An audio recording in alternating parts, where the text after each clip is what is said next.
Ahora le presiono con bárbaros por la derecha, y me pone piputipú, pero le defiendo con príncipe a otra piputipú, la defiendo el leñador delante de la peca, y me intenta defender con barbarrín y lanzafuegos Evo, pero el leñador mata a la lanzafuegos y deja la furia, y la peca tumba torre.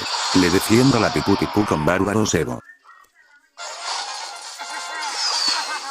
¡Listo!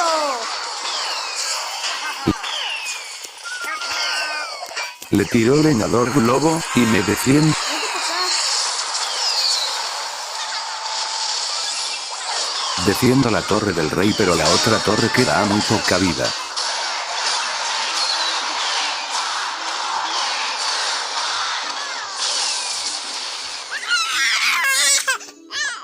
Le tiro peca que de un golpe tumba la torre. Un saludo. Nos vemos hasta el